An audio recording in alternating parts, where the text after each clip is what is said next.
After 6 months of absolute sideways action, and actually even for ETH after like 2 years of sideways action, we finally seem to have like a real breakout, a breakout that we can actually trust. You can see ETH is going to like 3,800. You can see that finally, after a long time, the Bitcoin dominance has started to break down, and it feels like alts are starting to run. And you can see that it feels like we're going into the most aggressive part of the bull market. You can see that it seems like we're copying 2021 structure, and we're going into what's going to be the most aggressive part of the bull market. This is the part of the bull market where if you're going to make life-changing money, this is the part of the bull market where you're going to make that life-changing money. And it's going to happen really fast. And you know what the best thing about all of this is? That if you look at the indicators, these are the bull market peak indicators. 100% of the bull market indicators are basically telling you that it's not too heated, and it's not time to sell, and it's not anywhere near the top. So you may be asking yourself, well, if that's the case, why are we here? And why am I doing a show about exiting the crypto cycle? Here we are in what is amazing euphoria, where none of the bull market indicators are actually pointing towards a time to sell or that the market's getting overheated. And here I am making a video about when to exit crypto, or how I'm going to exit my crypto, etc. And the reason why I'm doing that is because I've been here for many cycles. I've been here in this cycle over here. I was here in this cycle over here. And now I'm riding this cycle over here. And what I've learned in all these cycles is that the people that made it from this cycle to this cycle and then made it to the next cycle are the ones that basically had a plan. They weren't the ones who were trading on emotions. They were the ones that really had an exit plan. And those that are wealthy today are the ones that actually managed to execute on the exit plan. And so that's why what I wanted to do today, before things get too heated, before we get completely into the scariest part of the cycle, where there's absolutely no time to think and absolutely no time to make changes to your portfolio, I figured what we'd do is we'd set out our exit strategy. Now, the exit strategy doesn't mean that we're going to exit today. In fact, I can tell you for sure, we ain't exiting today. But we need to have a plan as to exactly when we're going to exit, how we are going to exit. And the way we do it is I want to build a plan that does the following. Number one, I want to identify when we're going to exit. Number two, I want to make sure that we actually exit when we say we're going to exit. Because let me tell you, when you get to this part of the cycle over here, and the market's absolutely flying, it's very hard to stick to your plan, right? So what I want to do is I want to identify, I want to make sure how we identify, let me change that, how we identify when to exit, how to make sure we actually exit, and then probably the worst part of this is to make sure that after we exit, because you're never going to exit in at the top, you're never going to be able to catch the top completely. And the worst part is when you sell your tokens over here, and then you start getting that FOMO when the market goes up. And that's usually what traps everybody. They take profits on the way up, and then the market carries on going up, and they think, hold on a second, we've made a mistake. I've made a terrible mistake I shouldn't have done. And what they do is they land up FOMOing back into the market. Typically, these people land up being 100% in the market when it tops, and then they land up holding all their tokens on the way down. So that's pretty much what I want to do today. I really want to build this exit plan now before the market takes us into peak euphoria mode. We're nowhere near peak euphoria mode. This bull market is just about to get started. But I know from experience, I know from my friends that are still here and are still wealthy, the ones that had a plan and the ones that managed to exit on the plan are the ones that are rich and the ones that have made real life-changing money. So if that sounds good to you and you want this plan, I think today is going to be an incredible show for you. Let's get the show on the road, guys.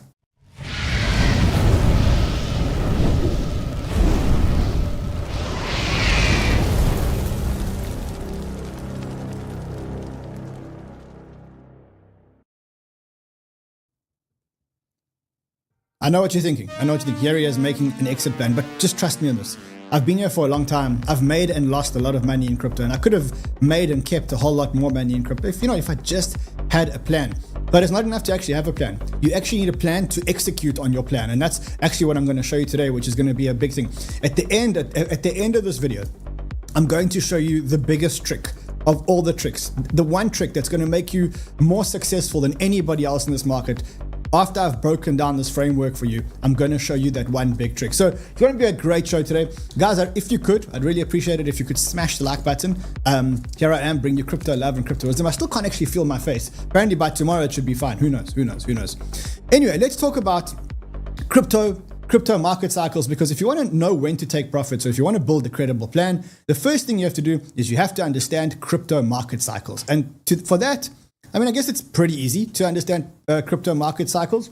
Up until now, they've pretty much been 3 real crypto cycles. When I say crypto with altcoins, the first one peaked in December 2017. The second one peaked in December 2021. And the third one could peak in October 2025. What we know about crypto cycles is that crypto cycles generally follow the Bitcoin halving. And the Bitcoin halving year usually coincides with the election year. And so what typically happens is we get the peaks the end of the year after the crypto halving cycle. In 2016, there was an election year, and we peaked in December 2017. 2020 was also an election year, also a halving year, and we peaked at the end of 2021 in November 2021. And as you know, last year was an election year, 2024 was an election year. And if we follow the simple crypto halving cycle, then we should peak in 2025. Now, I know everybody says that, this cycle is different. This cycle is different because TradFi is here. This cycle is here because we've got a pro-crypto president. This cycle is different. This cycle is different. This cycle is different. Guys, I've been here for 3 cycles. And every cycle, they keep telling me that cycle is different. But when you look at the charts and you look at the data, what it shows you is that the cycles look very, very, very much the same. Let's just look at what happens when we compare this cycle here to the previous cycle in 2021. We had a high over here. We rejected off this trend line. We then dipped by, I'll actually measure the percentages for you to be scientific. We dipped by 50% on Bitcoin. And then we went up and we made the cycle high towards November in that year. Now, let's look at this cycle, right? This cycle, we made a high over here. We corrected. We didn't correct 50%. We corrected 32%. And now we're making the next high. So it seems plausible that even though we feel emotionally that this cycle may actually be different, and even though the fundamentals are telling us that this cycle may be different, this cycle may actually not be different. But in case it is, we need to be prepared, right? Being prepared means that A, you're ready for the ride of your life on the way up here, but also that you know exactly when to exit. And so that is what I'm going to say is the first part of our framework. The first part of our framework is that you use the base as the 4-year cycle. And you work under the assumption that the 4-year cycle is exactly how it's going to play out. But look, that's it. We've only had 2 4-year cycles. We had this 4-year cycle over here, and we had this 4-year cycle over here, specifically around crypto and altcoins, right? We only had 2 4-year cycles. And so it could be that this cycle may be different because our sample size is actually just 2. And 2 is not really a statistically significant cycle size or sample size. And so what you want to do now is you want to say, look, the 4-year cycle should be your framework, it should be your base, but it shouldn't be your Bible. You shouldn't trust it at all costs. You should listen to it. You should use it as a base. And then what you should do is you should overlay some other indicators onto it to confirm whether we are going to get a 4-year cycle or whether indeed this cycle can be different. And this cycle actually can be different. Fundamentally, there's a lot of reasons why this cycle may actually be different. We're going to discuss those a bit later. And we're also going to discuss how to deal with it. So the first part of the framework is to say, use the 4-year cycle as a base. Don't use the 4-year cycle as a Bible. And then take the 4-year cycle and overlay a whole lot of other indicators onto the 4-year cycle. Now, what are those other indicators? I'll tell you as soon as Hardest switches the aircon on here and makes it cooler. So let's talk about market cycles. We know, or we think we know, that market cycles are not driven by fundamentals. Market cycles are driven by emotions. Market cycles are patterns. Market cycles are never driven by fundamentals, despite what you may think. What humans try to do is they try and overlay fundamentals and news over prices to justify how the cycle's moving. But the truth is, if you wanted me to justify today why ETH is going up, I could justify why ETH is going up with news. If you wanted me to justify why ETH is going down, I could justify for you with news why ETH is going down, right? The only thing is that when markets are going up, the mainstream media that actually control the narratives out there, because they have the biggest megaphone, start to pump things. And when markets are going down, they start to FUD things, right?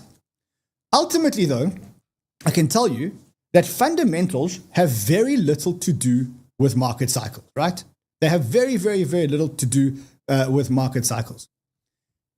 Market cycles are literally driven only by human emotion. Literally, market cycles are driven only by human emotion. And the two most powerful emotions that humans have are fear and greed. I think we know this, right? Market cycles generally oscillate between extreme fear and extreme greed. Euphoria and panic. That is literally what drives market cycles. And what your job as an investor or as a trader is to identify indicators that tell you when the markets are at peak euphoria so that you can sell, and when markets are at peak fear or peak panic so that you can actually buy. And the biggest thing that you got to do is you got to make sure that you block out the noise. And in this case, the noise is actually the fundamental news. Which is quite crazy because here I am. I'm a fundamental analyst. I look at my investments and I evaluate every single one of my investments with a fundamental mindset, right? But I'm telling you that when deciding when to exit or enter a market actually has nothing to do with the fundamentals. When you're talking about a specific token and you want to enter into a specific token and you want to compare it to another token, that's where the fundamentals make a big difference. But in terms of market cycles, the fundamentals actually make zero difference. And I'm going to show you what it is. So your job as someone who wants to time the markets, artists, can we get it cooler, like 18 degrees? Your job as someone who wants to time this market is to identify when the market is at peak euphoria and to identify and to sell at that level, and to identify when the market is at peak panic and to buy at that level.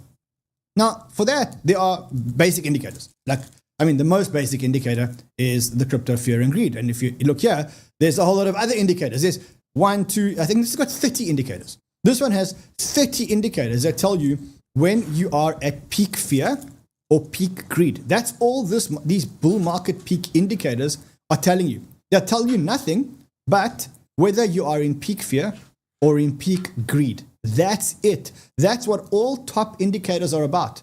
There's no fundamental news on any of these. All these top indicators are evaluating is whether the market is fearful, peak fear, or panicked, panicked, peak fear, or extreme greed or euphoria. That's all these things are telling you. So what I want to show you is a whole lot of other indicators other than the fear and greed index, which is one of my favorite indices. I want to show you 10 other indicators that I use to tell me whether the market cycle is at its peak or not at its peak. So I think let's start off with the first one. The first one is obviously the fear and greed indicator. There's multiple fear and greed indicators. The first one you can get at alternative.me crypto. That is where you can get one of the fear and greed indicators. But there are also indicators on TradingView that you can install yourself to tell you whether the fear is high or the fear is low. And if you look at this chart over here, what you can see is they define extreme greed as 76 to 100, and they define extreme fear as 0 to 25. Your job as an investor is to buy extreme greed, extreme fear, and to sell extreme greed. Now let's just look at what would happen if you did that, right? So if you want this indicator, you go to your TradingView, you press BTC USD, you press indicators, and what you do is you write your crypto, fear, and greed, and there's a whole lot of different indicators. I've taken the first one, which is this one from TIA Technologies. You double click that and your chart will look at like this chart over here. Now, let's look at what happened when fear topped. Fear topped somewhere over here. Greed topped somewhere over here. And a few weeks later, the Bitcoin price, or a few months later, the Bitcoin price actually topped. And the same thing actually happened when we went to peak fear. We got to extreme fear, but only 3 or 4 months later did the market actually bottom. And that's a big lesson. The market doesn't turn as soon as it hits extreme fear or extreme greed. The market turns a few weeks and maybe months after we hit extreme fear. That means that when you get to extreme fear or extreme greed, you have some time to exit, right? You have some time to exit the market. And so your job is to wait for when the market goes above 76 to extreme greed, ride that wave for a little bit, but remember that after X amount of time, get out. When the market hits under 25, which is between 0 and 25, so under 25, you're in extreme fear, that is when you land up buying. And if you did that every single time, you landed up making money. It's the most foolproof way of making sure that you actually land up making money. So that's my first indicator. And you can see it's the same thing on the altcoins. The market, the fear and greed tops, a couple of months later or a couple of weeks later, the market's top. So it's exactly the same thing. That's my first indicator, fear and greed. And you can see Ben Cowan actually charts fear and greed against Bitcoin price. And you can see that if you go into the cryptoverse and you actually do this, you can see that at times of the Bitcoin tops, the fear and greed has always, you see like here it was at 82, and then here was at 84. It tops and then the fear and greed actually collapses. Cool. The next indicator is an indicator that shows us how much, or a bunch of indicators that show us how much retail action there actually is in the market. So I use a lot of indicators to show me this because one indicator is never enough. You want all these indicators to be working coherently and together, right? So the first indicator that I use is where is the Coinbase app relative to what number is it ranked on the App Store? And you can see that traditionally, on all the tops, the Coinbase app has been ranked number 1. As soon as the Coinbase app ranks number 1, it means that retail is starting to come back. When retail is starting to come back and go crazy, that's usually peak euphoria. Remember, your job is to identify euphoria and to get out just after euphoria. That's what you want to be doing. And so when the Coinbase app hits number 1, we'll end up starting to think of exiting. But we don't rely on the Coinbase app alone. We also correlate that to other retail metrics. Some of the other retail metrics are, for example, the YouTube views, right? When retail come in and get into this market, they have an insatiable hunger for crypto information. We measure that hunger for crypto information by the number of views and the number of new subscribers on YouTube. And as you can see, we're nowhere near the top. And every time we do top, the retail are coming in here and trying to get information. And so when you overlay the Coinbase numbers, which are over here, you can see the Coinbase numbers topped around towards the end of 2021. Let's look at the YouTube numbers. Again, towards the end of 2021, there was a retail mania. And that shows you that the two indicators show us that there's absolutely a retail frenzy. The third indicator that I use is the Google Trends. I literally use Google Trends over time. I check the Google Trends over long periods of time, and I check to see what the peak in Google searches are. The big trick here, though, is in this cycle, probably you shouldn't be looking for Bitcoin searches. Probably things like Ethereum, probably things like altcoins, because a lot of people have already searched what is Bitcoin, how to buy Bitcoin, where is Bitcoin. So be careful not to fall into this trap. But what you can see is that every time that the Google Trends peak, that usually signifies the top or the near top of the cycle. And so what you've got is you've got 3 indicators here that tell you when retail is here. One is the Coinbase app rankings. The second one is the YouTube views. And the third one is the retail interest or the Google interest, things that are happening over time. The next thing that I look at is, and I'm going to give you 10 of these indicators because they are my top 10 indicators. The next thing that I actually look at is I actually look at leverage. Leverage tells me how confident people are in the system. When the market's running, people get dragged in. They think they can never lose. They'll end up making a lot of money, and they'll end up taking a lot of leverage. And so what I start looking at is how much leverage is there in the system. And the truth is, when I look at leverage, I could look at the normal leverage, which is this leverage chart over here. But that's not the one that I actually choose to count on. What I look at is I look at a better measure of leverage. And what I look at is I look at the open interest dominance by altcoins versus Bitcoin. So this measure here tells you how much leverage or how much interest people are willing to pay. And the more leverage, the more interest people are willing to pay. The more demand there is. This one here shows you the altcoin open interest, others, relative to the Bitcoin open interest. And what you can see with this one here is that every time that the altcoin open interest, in other words, the amount of leverage trades taken on altcoins gets bigger than Bitcoin trades. So let's just look at Saturday, the 7th of December. As you can see, that topped over there. I haven't looked at the chart, but let's go to the 7th of December. I imagine that if we go, let's just go here. I imagine that the 7th of December was pretty much a high. The 9th of December was the high. And if you look, let's look at this chart again, just so that you guys can understand how amazing this chart actually is. Here it is. Yeah. Let's go to this here. Let's look at here, which is the 3rd of March 2024 and the 1st of April 2024. So March, April 2024. Let's look at what happened to the charts. March, April 2024, 2024, January. Oh, bang. There we go. Top over there. This is, for me, one of the most reliable indicators in the whole market. When the altcoin open interest climbs towards the Bitcoin open interest, that is a sign that things are getting really frothy. Too much euphoria in the market. And remember, as I said to you, when you have too much euphoria in the market, you pretty much want to be the one exiting.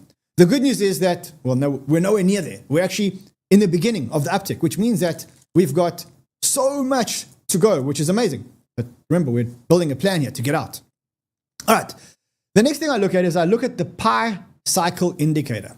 And this Pi cycle indicator usually tells us when we top, right? Now, for those of you who want to know what it is, it uses the 111-day moving average and a newly created multiple of the 350-day moving average. It's quite technical and quite complicated. What you know is that usually when these two cross or when these two touch, this is usually when we usually top.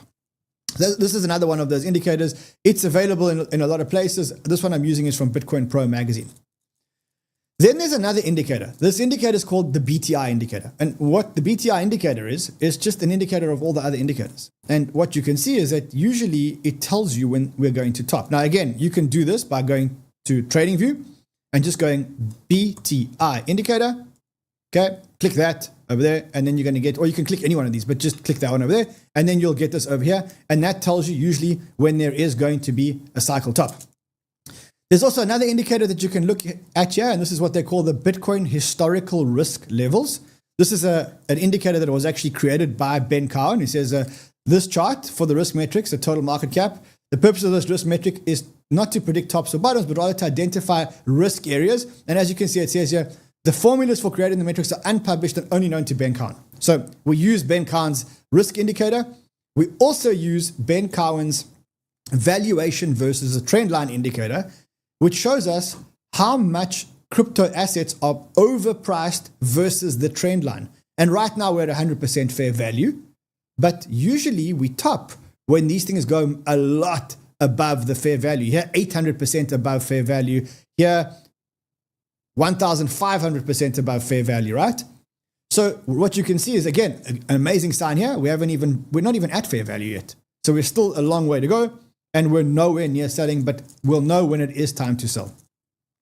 So that's the first 9 indicators that there are. Simple fear and greed, the Coinbase app rankings, YouTube views, Google searches, leverage, and remember, use smart leverage, not use the altcoin open OI versus the Bitcoin OI. The Pi cycle top indicator, the BTI, which you can download on TradingView, the Bitcoin historical risk, and the valuation versus the trend line. And then the last indicator is an indicator which you actually can't get on a chart. But I'm going to count on you guys to be able to get it, because what this indicator is, it's an indicator that you guys can pick up on your news cycle on Twitter. All you need to do is you need to see what people on Twitter are doing and what the media are saying. So on the 9th of November 2021, Reuters spoke about Bitcoin and ETH hitting all-time highs as momentum accelerates. I think the 9th of November 2021 was pretty much the top. Okay. The problem is that the media control the megaphone, and the megaphone control what you're being fed. I'll show you a couple of others. Bitcoin price surges to record high levels They're talking about a surge. When was this? This was at 69,000, 9th November 2021. Okay, you can see that towards the end of the cycle, 1 June 2021, Plan B confirms the stock to flow model is going to take us to $288,000. At the end of the cycle, or towards the end of the cycle, the media, which are the biggest enemy to the cycle, are the ones that are going to try and psych up the cycle. And you've got to look for that euphoria. That same euphoria is the euphoria that gives you the screenshots on Twitter. When you see your timeline so full of everybody else's screenshots, you know that that's the right time to start cashing out and taking your profits. That is what it's all about. So, as I said to you, you've got 10 indicators. Here they are. I've read them already. I don't think we're going to read them again. All of them you could basically see on charts, except the last one, which you've got to count on your intuition, and you've got to count on your own emotions to actually do that. So that is the 10 indicators that I use to identify when the top is starting to come.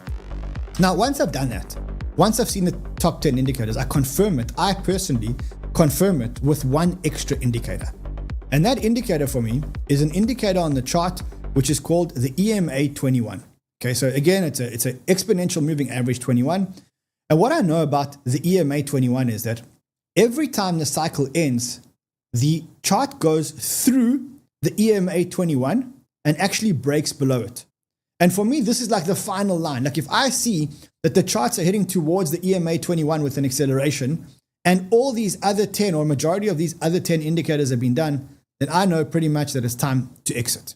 So again, let's quickly just use let's quickly look at our exit framework. First thing is, we're going to use the 4-year cycle as the base, the crypto 4-year cycle. It looks something like that. It looks something like that. It's going to, we assume that we're going to peak towards the end of the election year, this time of the year after election. This year it was December, this year it was November. We don't know where it's going to be this year. We hope it's going to be different. The second thing that I do is I identify the peak. I identify peak euphoria, and I do this using the 10 indicators, which I just showed you. The third thing is I block out all the noise, all the news, and all the fundamentals. And the reason why I do that, the reason why I block out all the noise and all the news and fundamentals is because I remember that market cycles have got nothing to do with news and fundamentals. News and fundamentals are powered by market cycles.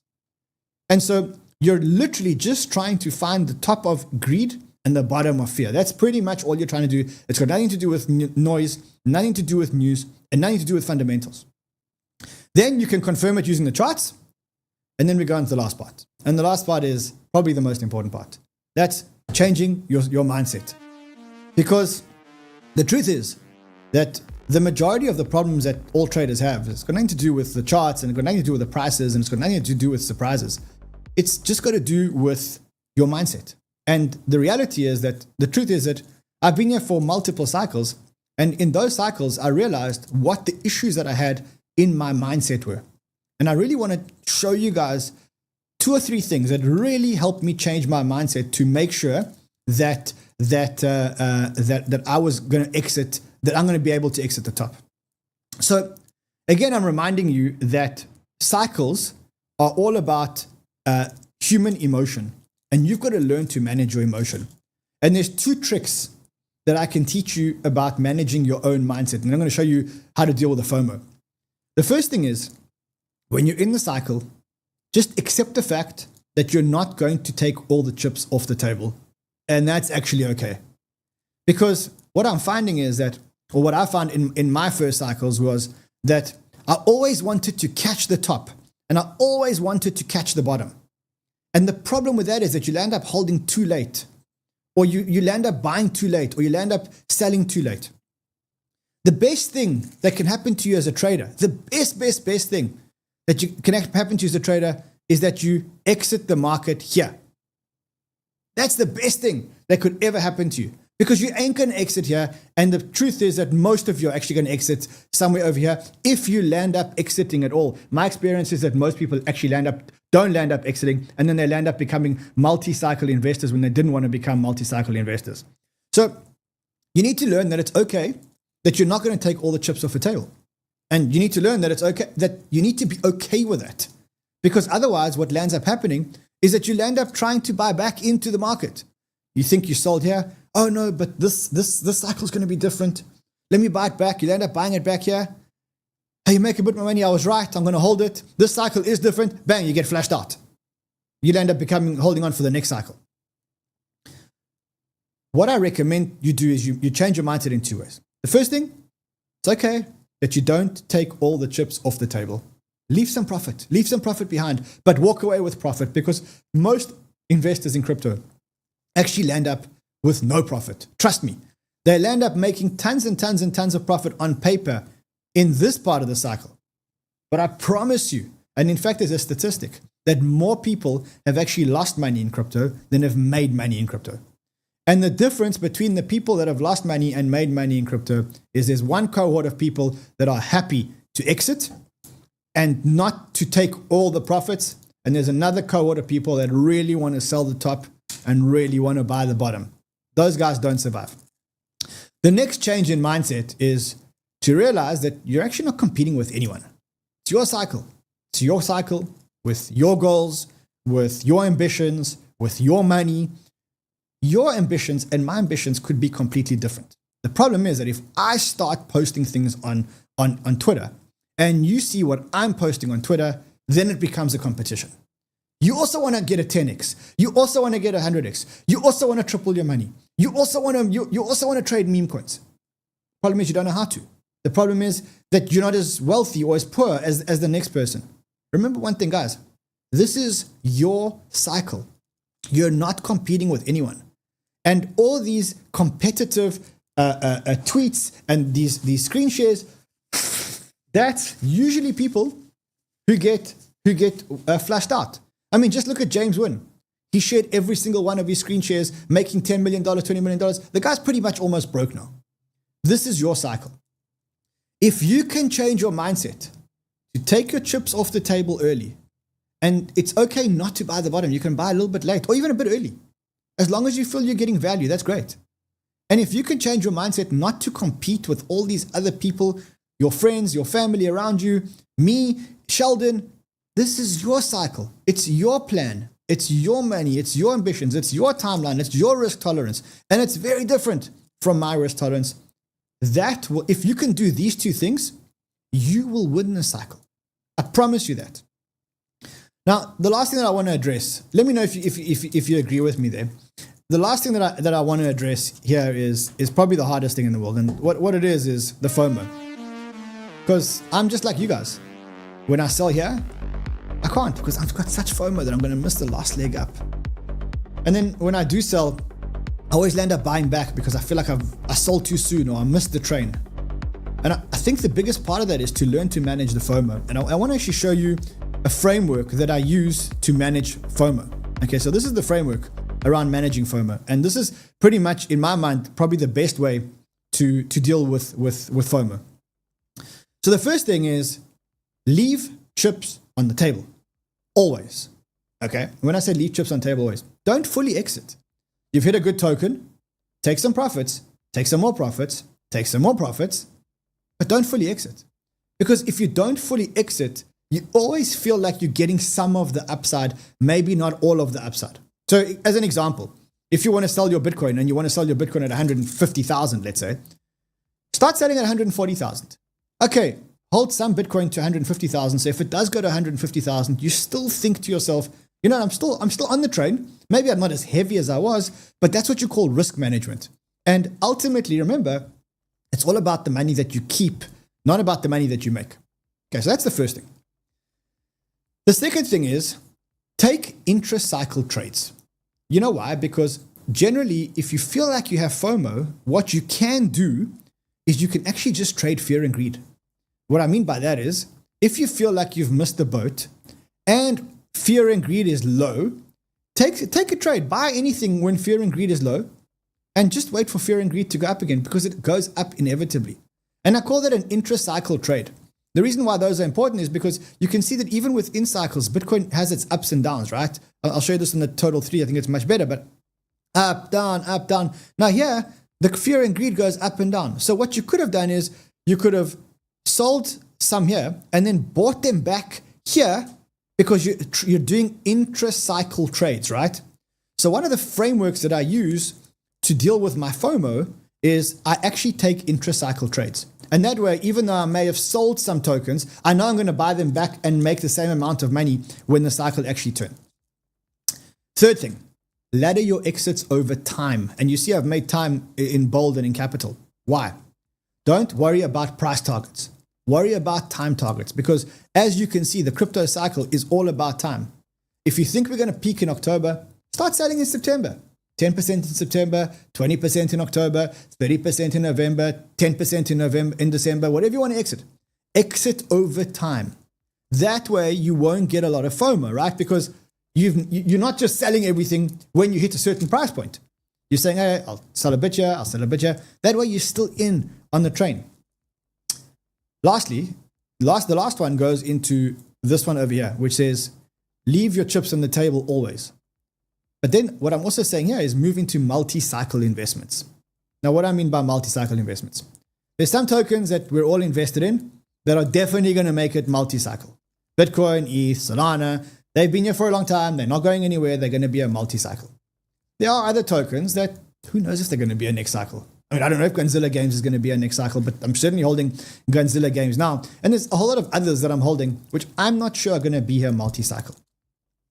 My suggestion is that towards the end of the cycle, you move out of the ones that you're not sure of. I call them the love me long time, the ones that are love me long times and the quick and dirties. The love me long time are the ones that you're going to hold multi-cycle. Bitcoin, ETH, Sol, for me, the DEXs, etc. Then there's a whole lot of others, and those are not love me long time. They love me for a good time. Those are the ones that are love me for a good time, right?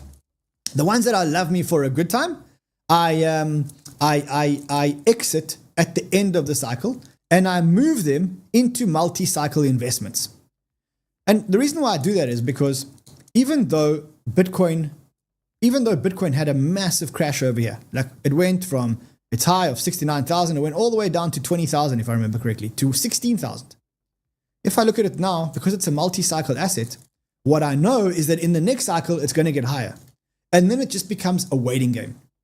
And so what I land up doing is I land up taking chips off the table, but moving them either completely off the table or into multi-cycle investments. So I'll take profits from all my tokens and I'll take them into Bitcoin, ETH, and Sol. And they'll live in Bitcoin, ETH, and Sol for the rest of forever, because I want to trade multi-cycle. The only reason why I'm still here is because I've been here for multi-cycles. And because my first Bitcoin were at like $500, $1,000, right? And I held it multi-cycle. Now those Bitcoin are 100x. There's no way that you can make that return in a single cycle. And if you think that you're going to make money here in one cycle, you're wrong. I don't know anyone who's made a lot of money in one cycle and managed to keep the money and to walk out.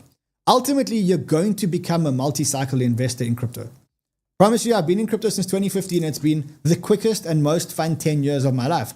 And when I got in, I didn't think I'd be here for 10 years. I thought I'd be here for a year, maybe 2 years, maybe 3 years.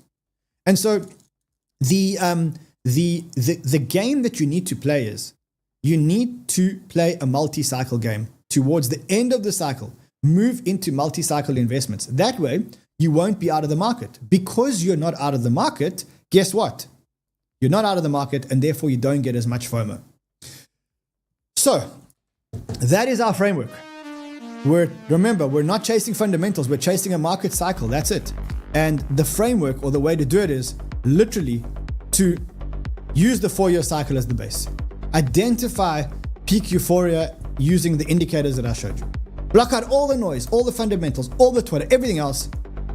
Confirm your suspicions with the charts. I use the EMA 21. For me, that's the one, but you can confirm with whatever charts you want. And the last thing is change your mindset. And I promise you, the biggest change, I mean, this is like one of those shows where like I've literally gone back into my own experience and thought, the best way to do this is literally, it's okay not to make a lot of money or is all the money in the cycle. And guys, you ain't competing with anyone. It's your cycle. It's your money. It's your risk tolerance, your profile, and ultimately the rewards are going to be yours if you can just stick to the framework. It's pretty easy. It's all you need to do.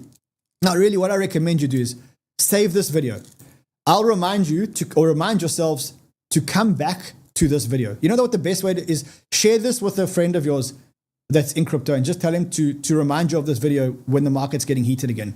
That's probably the best way to do it.